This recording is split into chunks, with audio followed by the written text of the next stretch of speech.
সুপ্রিয় শিক্ষার্থী, নোয়াখালী সরকারি কলেজ কর্তৃক আয়োজিত অনলাইন ক্লাসে সবাইকে স্বাগত জানাচ্ছি। আজ আমি উচ্চ মাধ্যমিক শ্রেণীর বাংলা দ্বিতীয় পত্রের ব্যাকরণ অংশের একটি অধ্যায় নিয়ে আলোচনা করব। অধ্যায়টির নাম বাক্য। আমরা গত ক্লাসে বাক্যের সংজ্ঞা এবং একটি সার্থক বাক্যের কী কী গুণ থাকা আবশ্যক এবং একই সঙ্গে গঠন অনুসারে বাক্যের প্রকারসমূহ আমরা আলোচনা করেছি। আজকে আমরা আলোচনা করব অর্থ অনুসারে বাক্যের প্রকারসমূহ এবং এই বিস্তারিত আলোচনায় আমরা সবাইকে স্বাগত জানাচ্ছি। আমরা শুরুতেই বাক্যের সংজ্ঞা আমরা একটু রিপিট করব।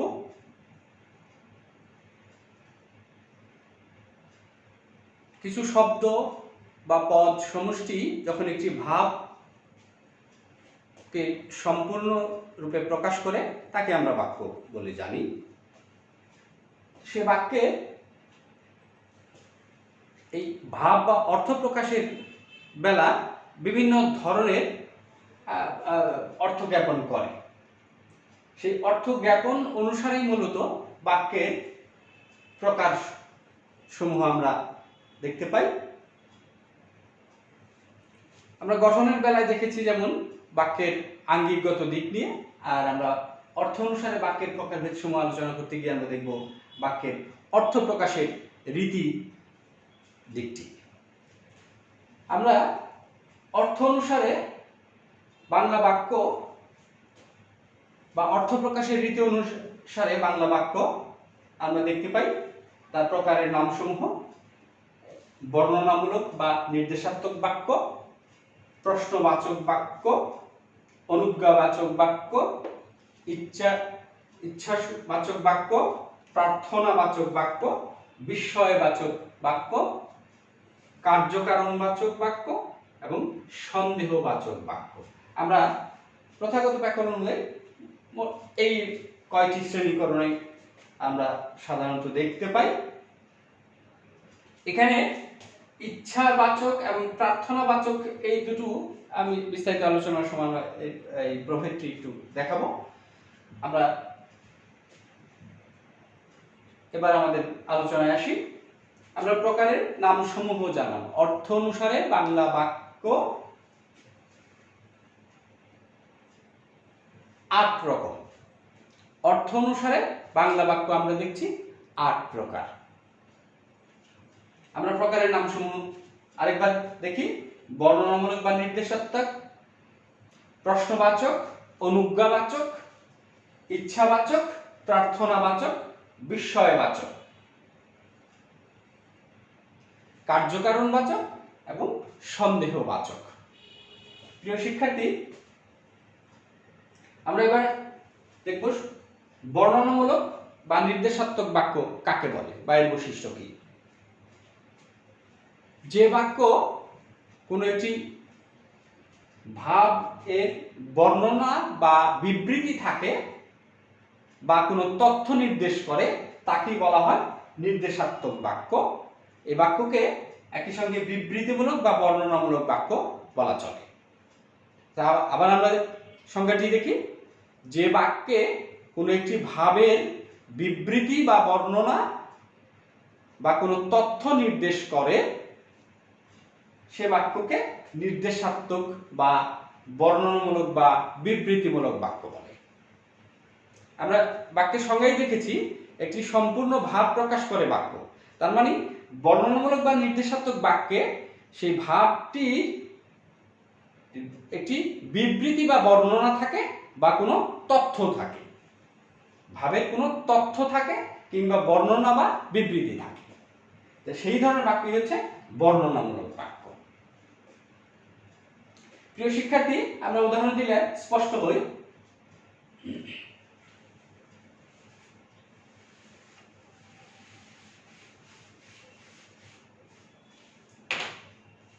যেমন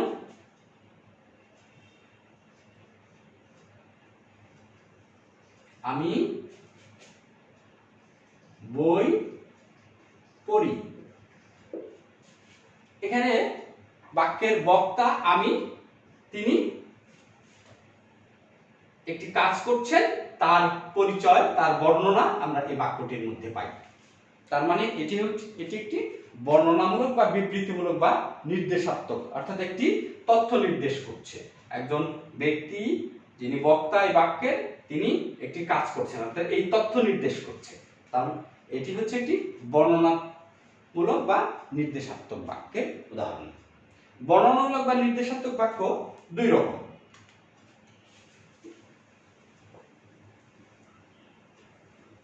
আমরা দেখতে পাই।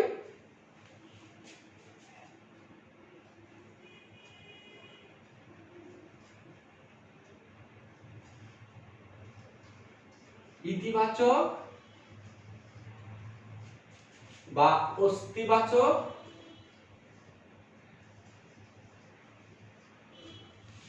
আরেকটি হচ্ছে নেতিবাচক বা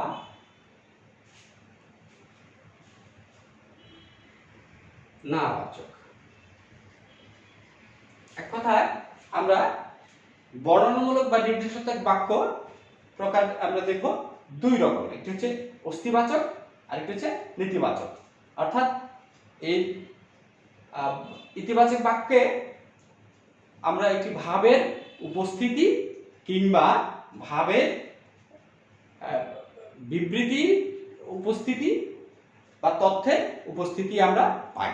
এই ধরনের বাক্য হচ্ছে ইতিবাচক বা অস্তিবাচক বাক্য। আর নেতিবাচক হচ্ছে কোনো ভাবের কোনো ভাবের আমরা না হওয়া কিংবা কোনো ক্রিয়া সম্পন্ন না হওয়া, এরকম কোনো অর্থ আমরা দেখতে পাই নেতিবাচক বাক্যের মধ্যে। আমরা এর উদাহরণটি দেব। ইতিবাচক বা অস্তিবাচক বাক্য আমরা যদি দেখি,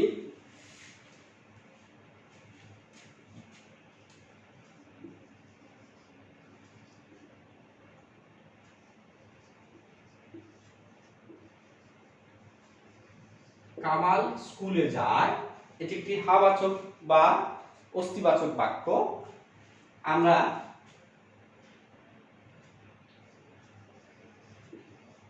রহিম স্কুলে যায় না,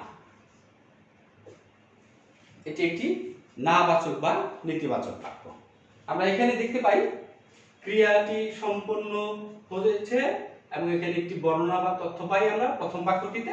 দ্বিতীয় বাক্যটির মধ্যে আমরা সেই ক্রিয়াটি সম্পূর্ণ না হওয়ার তথ্যটি, অর্থাৎ ক্রিয়াটি সম্পূর্ণ স্কুলে যায় না, অর্থাৎ এখানে ক্রিয়াটি নাবাচক অর্থ জ্ঞাপন করছে।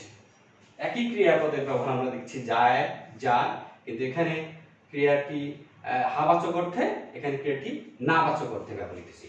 এটি আমরা ইতিবাচক অস্তিবাচক বাক্যের উদাহরণ, এটি আমাদের হাবাচক বা নাবাচক বা নেতিবাচক বাক্যের উদাহরণ আমরা দেখতে পাই।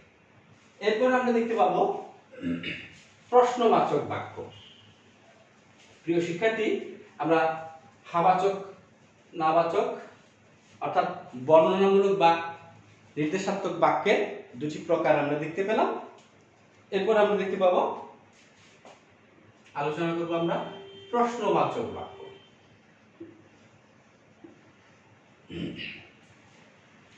প্রিয় শিক্ষার্থী, প্রশ্নবাচক বাক্য হচ্ছে সেই ধরনের বাক্য যে বাক্যের সাহায্যে কোনো প্রশ্ন বা কোনো জিজ্ঞাসা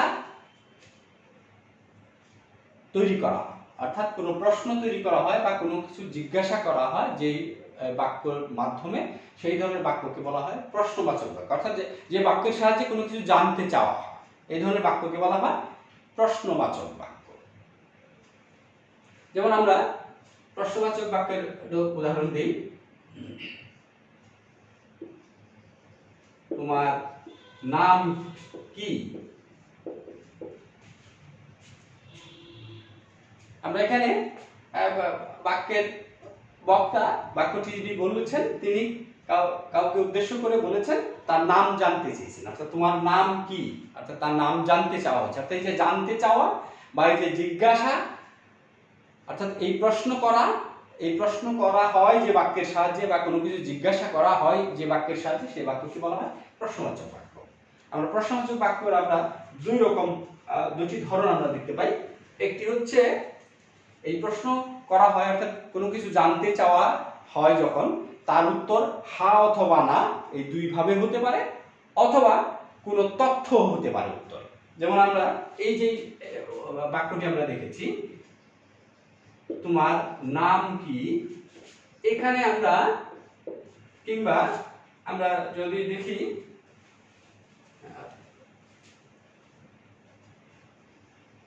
বাংলাদেশে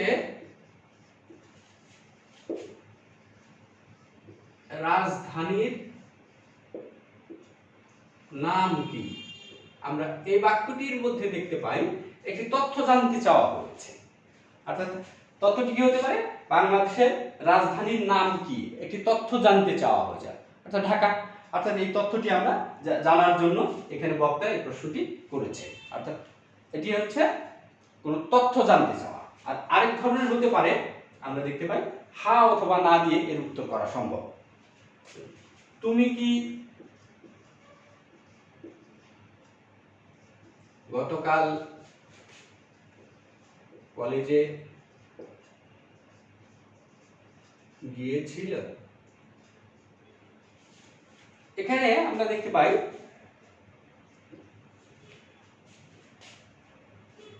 তুমি কি গতকাল কলেজে গিয়েছিলে, এখানে আমরা দেখতে পাই বাক্যটির মধ্যে জানতে চাওয়া হয়েছে যে গতকাল, সুনির্দিষ্টভাবে গতকাল বক্তা কাউকে উদ্দেশ্য করে জিজ্ঞাসা করেছে, জানতে চেয়েছে যে সে গতকাল কলেজে গিয়েছে কিনা। এর উত্তর হ্যাঁ অথবা না দিয়ে আমরা উত্তরটি দিতে পারি, হ্যাঁ অথবা না। অর্থাৎ বক্তা প্রশ্ন করেছে কাউকে উদ্দেশ্য করে, সেই উদ্দেশ্যকারী ব্যক্তি উত্তর দিতে পারে না অথবা হ্যাঁ। অর্থাৎ আমরা প্রশ্নবাচক বাক্যে আমরা দুটি ধরন দেখলাম। একটি হচ্ছে কোনো তথ্য জানতে চাওয়া হতে পারে, অথবা কোনো একটি ক্রিয়ার সম্পর্কে কোনো বক্তা কাউকে উদ্দেশ্য করে, বিধেয়কে উদ্দেশ্য করে জানতে চাইতে পারে, এবং সেটি তার উত্তর কি এর পরিবর্তে আমরা হ্যাঁ অথবা না দিয়ে দিতে পারি।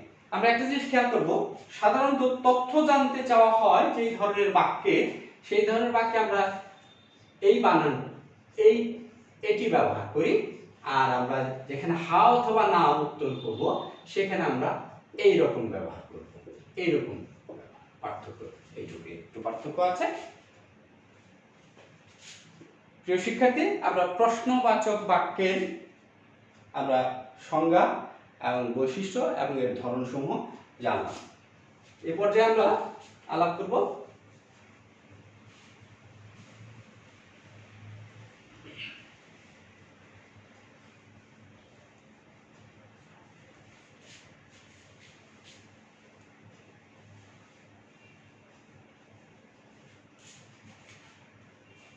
প্রিয় শিক্ষার্থী, এ পর্যায়ে আমরা আলাপ করব অনুজ্ঞাবাচক বাক্য।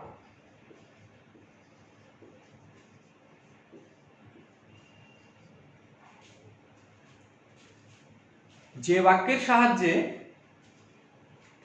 কোনো আদেশ, নির্দেশ, নিষেধ, উপদেশ, অনুরোধ ইত্যাদি প্রকাশ করা হয়, ইত্যাদি অর্থ বা ভাব প্রকাশ করা হয়, সেই ধরনের বাক্যকে বলা হয় অনুজ্ঞাবাচক বাক্য। আমরা আবার বলছি, যে বাক্যের সাহায্যে কোনো আদেশ, নির্দেশ, নিষেধ, অনুরোধ, উপদেশ ইত্যাদি ভাব প্রকাশ হয়, সেই ধরনের বাক্যকে বলা হয় অনুজ্ঞাবাচক বাক্য। যেমন আমরা বলতে পারি, মন দিয়ে পড়ো। প্রিয় শিক্ষার্থী, এখানে উপদেশ দেওয়া হয়েছে। আমরা আবার বলতে পারি,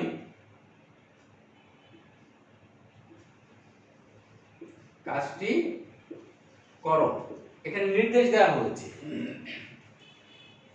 প্রিয় শিক্ষার্থী, অনুজ্ঞাবাচক বাক্যে এরকম কখনো নির্দেশ দেওয়া হয়, কখনো উপদেশ দেওয়া হয়, কখনো নিষেধ করা হয়, কখনো অনুরোধ করা হয়। অর্থাৎ এই ধরনের ক্রিয়া আর ব্যবহার করা হয়, এবং যার মাধ্যমে নিষেধ, অনুরোধ, উপদেশ, আদেশ, নির্দেশ ইত্যাদি ভাব প্রকাশ পায়। আমরা এই ধরনের বাক্যকে আমরা বলবো অনুজ্ঞাবাচক বাক্য। অনুজ্ঞাবাচক বাক্যে আমরা দুটি ধরন দেখতে পাই, একটি হচ্ছে বর্তমান অনুজ্ঞা আর একটি হচ্ছে ভবিষ্যৎ অনুজ্ঞা।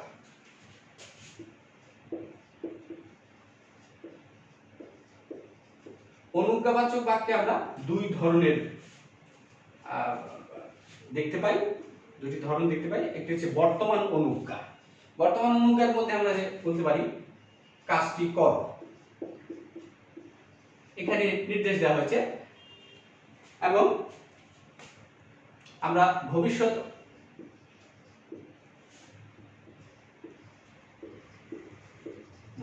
অনুজ্ঞায় আমরা দেখতে পাবো এই ক্রিয়াপদেরই পরিবর্তন আমরা দেখতে পাবো শুধু। যেমন এখানে আমরা বলতে পারি আগামীকাল কাজটি করবে। প্রিয় শিক্ষার্থী, এখানে আমরা বর্তমান কালের ব্যবহার দেখছি, এই ক্রিয়াপদটির বর্তমান রূপ কালের রূপ ব্যবহার দেখতে পাচ্ছি।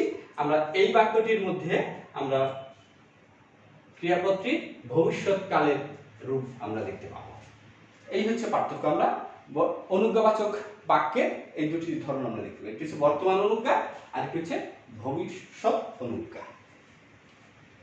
প্রিয় শিক্ষার্থী, আমরা অনুজ্ঞাবাচক বাক্যের উদাহরণ এবং এর ধরনসমূহ আমরা দেখলাম। এই পর্যায়ে আমরা দেখব ইচ্ছাসূচক বাক্য।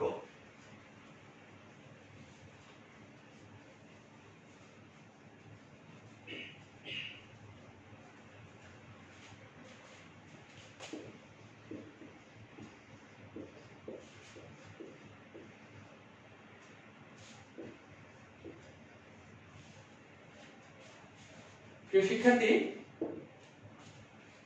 ইচ্ছাবাচক বাক্য, এই বাক্যের সাহায্যে বক্তা তার ইচ্ছা বা আকাঙ্ক্ষা পোষণ করেন। অর্থাৎ যে বাক্যের সাহায্যে কোনো ইচ্ছা বা আকাঙ্ক্ষা পোষণ করা হয় সেই ধরনের বাক্যকে বলা হয় ইচ্ছাসূচক বাক্য। আমরা এখানে দেখতে পাই, উদাহরণ দিলে স্পষ্ট হবে বিষয়টি।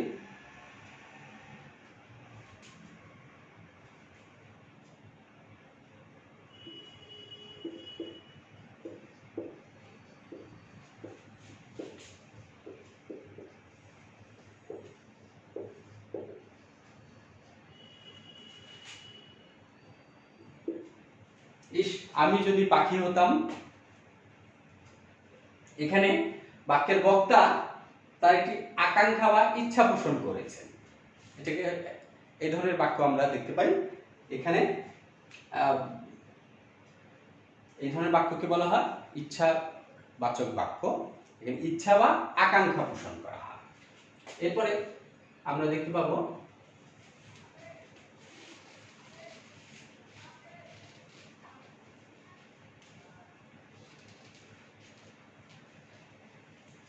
প্রার্থনা সূচক বাক্য।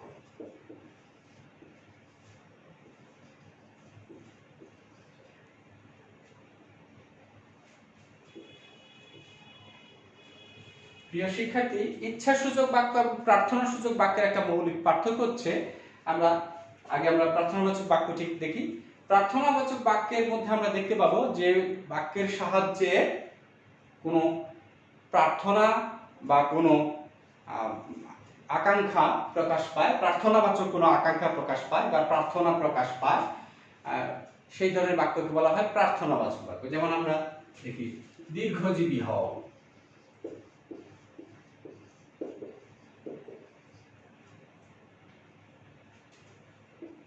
কিংবা আমরা দেখতে পাই বাংলাদেশ চিরজীবী হোক।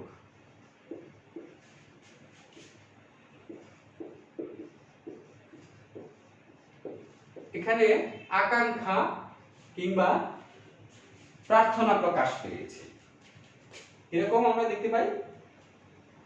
কিন্তু ইচ্ছাসূচক বাক্যের ক্রিয়াপদ এবং প্রার্থনা সূচক বাক্যের ক্রিয়াপদের মূল পার্থক্যটির জন্য আমরা দুটি আলাদা আলাদা প্রকার নামকরণ করেছি।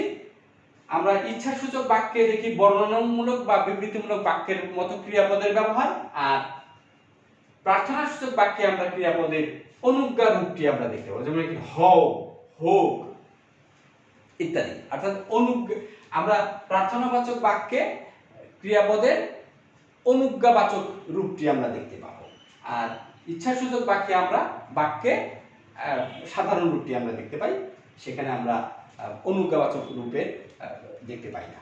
মূল পার্থক্য এইটুকুই ইচ্ছাসূচক বাক্যে এবং প্রার্থনাসূচক বাক্যে। প্রিয় শিক্ষার্থী, আমরা এ পর্যায়ে দেখলাম ইচ্ছাসূচক বাক্য এবং প্রার্থনাসূচক বাক্য সম্পর্কে আমরা জানলাম। এই পর্যায়ে আমরা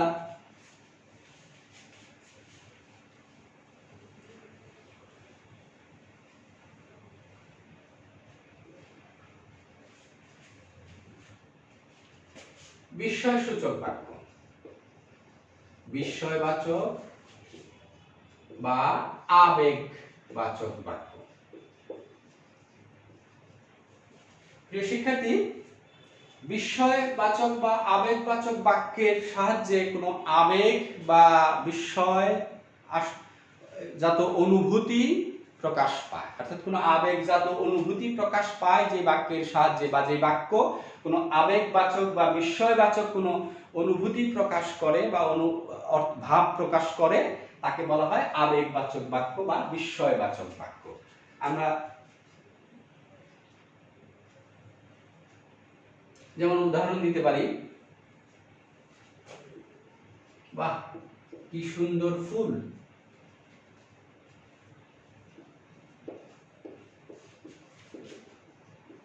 কি সুন্দর ছবি।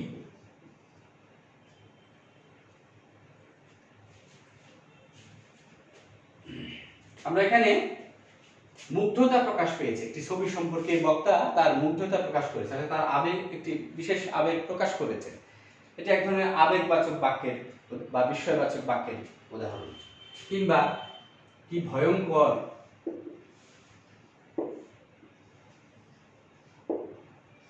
ভয়ঙ্কর ঘটনা। প্রিয় শিক্ষার্থী, আমরা এখানে দেখছি কি ভয়ঙ্কর ঘটনা, যে এখানেও একজন বক্তা, বাক্যের বক্তা তার একটি আবেগবাচক অনুভূতি প্রকাশ করেছে। অর্থাৎ এই ধরনের যে বাক্যের সাহায্যে কোনো বিস্ময় কিংবা আবেগবাচক কোনো অনুভূতি প্রকাশ পায় বা ভাব, আবেগবাচক বা বিস্ময়বাচক ভাব প্রকাশ পায় যে বাক্যের সাহায্যে, সেই ধরনের বাক্যকে বলা হয় বিস্ময়বাচক বা আবেগবাচক বাক্য।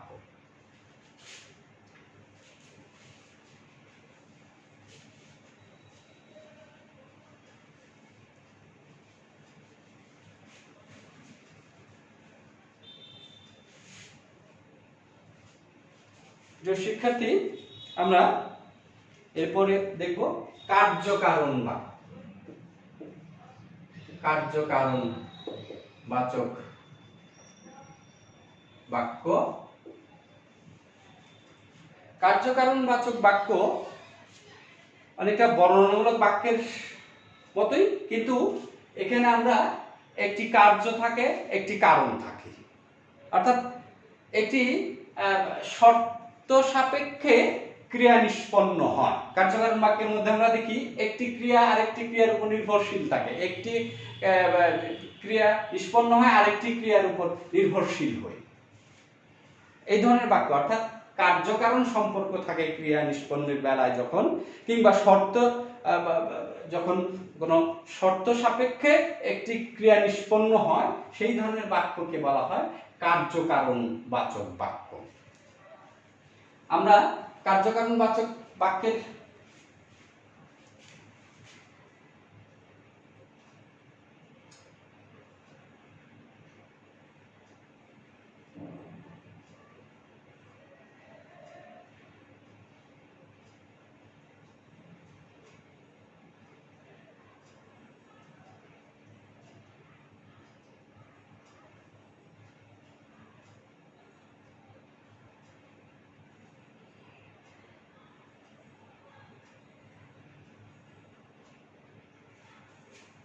অর্থাৎ কোনো বাক্যে যখন কার্যকারণ সম্পর্ক বা ভাব প্রকাশ পায়, কিংবা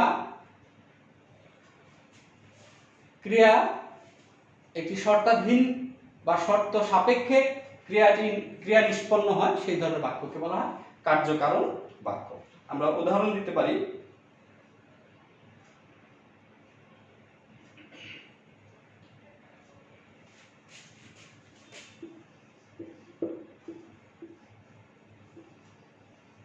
পরিশ্রম ছাড়া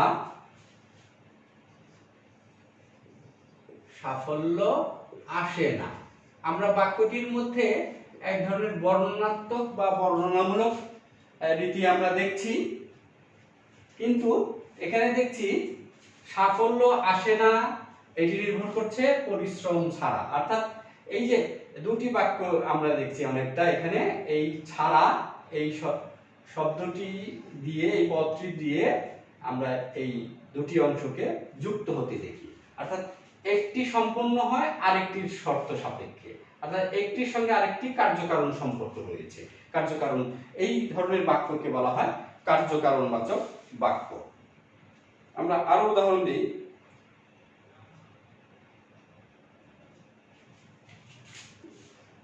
বৃষ্টি থামলে কলেজে যাব। এখানে আমরা দেখতে পাই বৃষ্টি থামলে, অর্থাৎ এই কার্যটির উপরে নির্ভর করছে পরের কার্যটি, অর্থাৎ এর সঙ্গে আমরা দেখছি একটি ক্রিয়া আরেকটি ক্রিয়ার সঙ্গে শর্ত সাপেক্ষে নিষ্পন্ন হচ্ছে। এই ধরনের বাক্যকে বলা হয় কার্যকারণ বাচক বাক্য। আমরা এই পর্যায়ে জানব সন্দেহবাচক বাক্য। প্রিয় শিক্ষার্থী,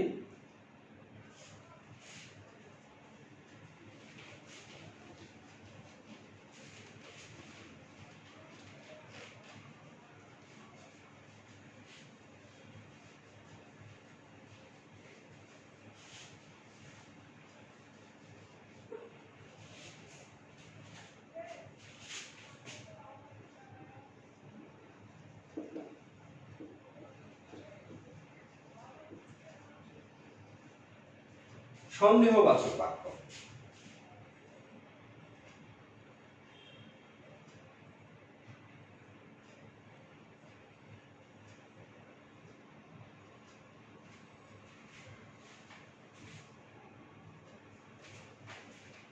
প্রিয় শিক্ষার্থী, আমরা এই পর্যায়ে জানবো সন্দেহবাচক বাক্য।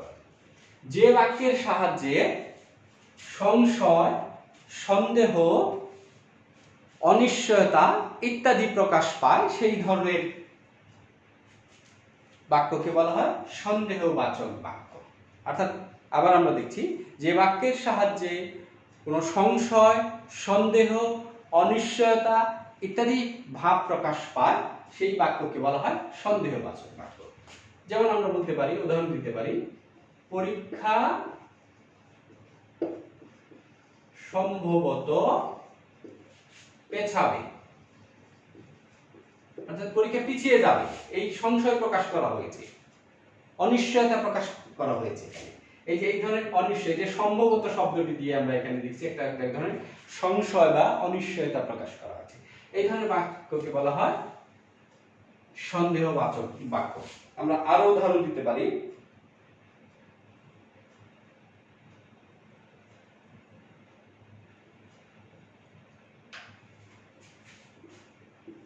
সে আসবে কিনা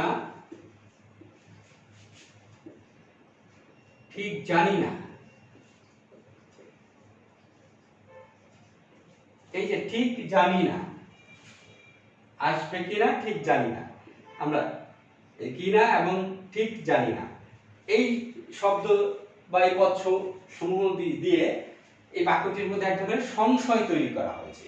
অর্থাৎ বক্তা কারো আশা সম্পর্কে অনিশ্চয়তা প্রকাশ করেছেন, সংশয় প্রকাশ করেছেন। এই ধরনের সংশয় বা অনিশ্চয়তা প্রকাশ করা হয় যে বাক্যের সাহায্যে, সেই ধরনের বাক্যকে বলা হয় সন্দেহবাচক বাক্য। প্রিয় শিক্ষার্থী, আজকে আমরা অর্থ অনুসারে বাক্যের প্রকারসমূহ জানলাম। এই অধ্যায় থেকে আমাদের একটি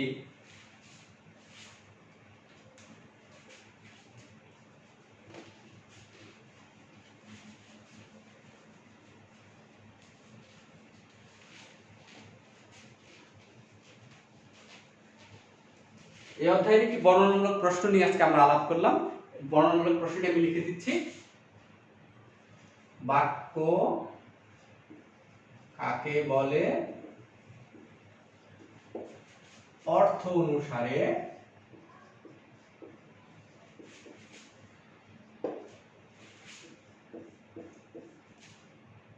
বাংলা বাক্যের প্রকারসমূহ আলোচনা করো। উদাহরণ সহ আলোচনা করো।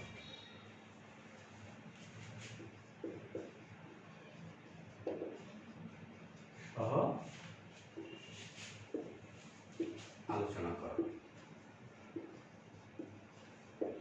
প্রিয় শিক্ষার্থী, আজকের আলোচনা থেকে আমরা এই প্রশ্নটির উত্তর করতে পারবো। বাংলা বাক্যের যে অধ্যায়, বাংলা বাক্যের অধ্যায় থেকে আমাদের দুটি প্রশ্ন আসে, একটি বর্ণনামূলক প্রশ্ন, আরেকটি আমাদের প্রায়োগিক প্রশ্ন আসে। সেই প্রায়োগিক প্রশ্নে আমরা বাক্যের রূপান্তর করি। আমরা বর্ণনামূলক প্রশ্নের উত্তরের জন্য গত ক্লাসে আমরা দুটি প্রশ্ন আলোচনা করেছি, আজকে আমরা আরেকটি প্রশ্ন আলোচনা করলাম। আশা করি সবাই উপকৃত হবে। সবাইকে আবারও ধন্যবাদ জানাচ্ছি এই আজকের ক্লাসটি দেখার জন্য, এবং সবাইকে আহ্বান জানাচ্ছি। এবং এই করোনার এই মহামারীর সময় আমরা সবাই যে ঘরে অবস্থান করি, এবং শিক্ষার্থী যারা আছে তারা সবাই ঘরে অবস্থান করি। বাইরে গেলে অবশ্যই আমরা মাস্ক এবং পরিধান করব, এবং আমরা স্বাস্থ্যবিধি মেনে, সামাজিক দূরত্ব মেনে আমরা আমাদের দৈনন্দিন কাজকর্ম সম্পন্ন করব। সবাইকে আবারও ধন্যবাদ এবং শুভেচ্ছা জানিয়ে আমি আমার আজকের এই ক্লাস শেষ করছি। খুদা হাফেজ। সবাই ভালো থাকুন।